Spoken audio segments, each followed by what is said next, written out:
Eto na nga mga chong, marami tayong basketball updates. Al Francis Chua, malaki ang ine-expect sa Ginebra sa 2025. Paul Garcia naka-standby para sa lineup ng Barangay Ginebra. Sa lahat nga ng player ng Barangay Ginebra na hindi na ipasok sa final 15-man lineup, ay ito ngang si Paul Garcia ang pinakasayang sa lahat. Dahil napakalaki nga ng potensyal nito kung saan may pagkakahalin tulad dito sa laro ni Scottie Thompson. Hustle, masipag at buwang loob, walang takot para lang tulungan ang kanyang koponan. Ipinasilip yan ni Paul Garcia sa sinaliang Invitational League noon ng Barangay Ginebra kung saan napakaganda ng kanyang ipinakitang performance, kaya naman talagang nagustuhan ng Barangay Ginebra fans ang nasabing rookie. Pero matapos ang isang conference ay nalaglag nga sa official 15-man lineup si Paul Garcia, kaya naman maraming Barangay Ginebra fans ang nagtatanong,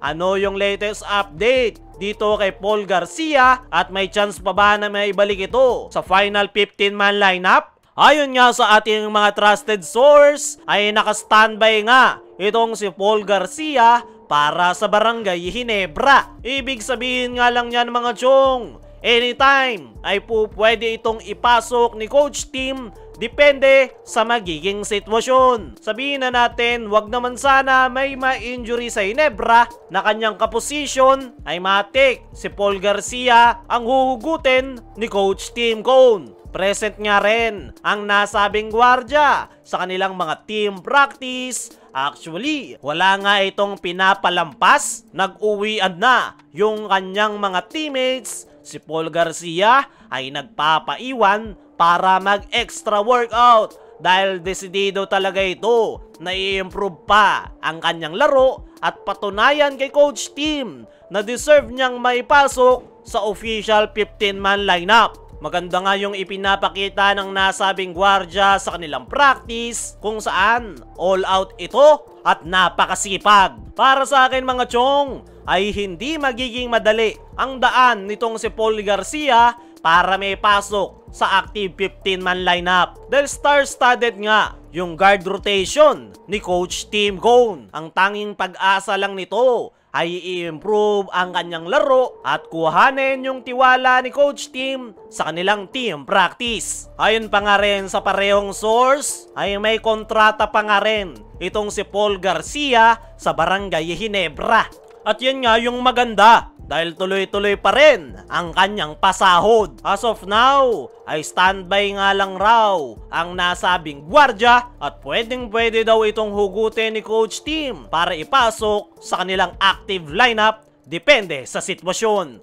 Para sa akin mga chong ay may mas madaling way itong si Paul Garcia para makapasok sa active lineup. Yan ay kung magi-giveaway na itong si L.A. Tenorio. Hindi na nga ito nagagamit ni Coach Tim at unti-unti nang nagtra-transition bilang parte ng kanilang coaching staff. At yan nga yung natitirang pag-asa nitong si Paul Garcia dahil once na mag-retire si L.A. Tenorio ay sigurado na siyang makakapasok sa final 15-man lineup ng Ginebra.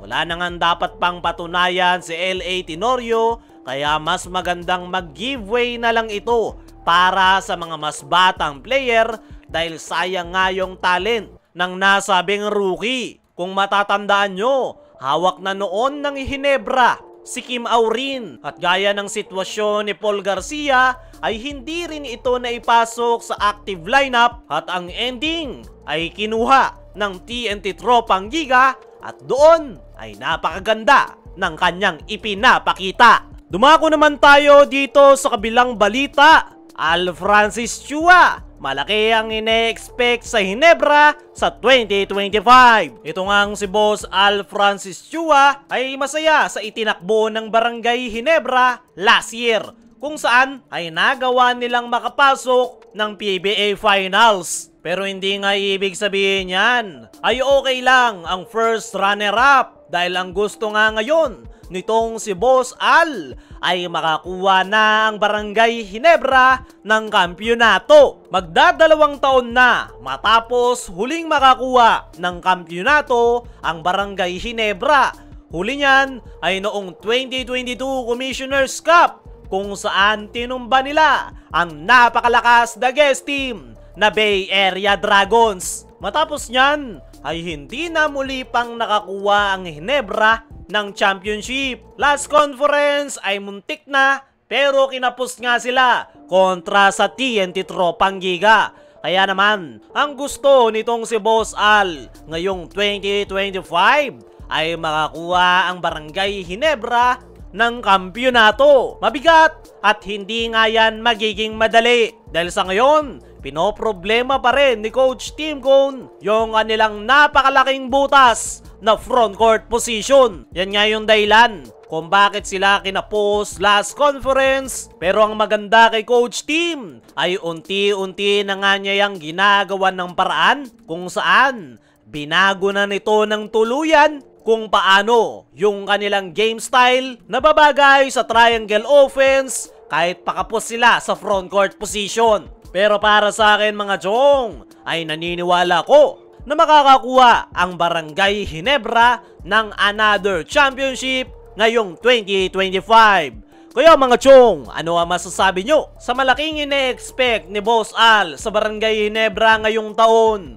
Ano rin yung masasabi nyo? Dapat nga ba talagang ipasok itong si Paul Garcia sa Barangay Ginebra lineup? I-comment mo lang dyan sa ibaba.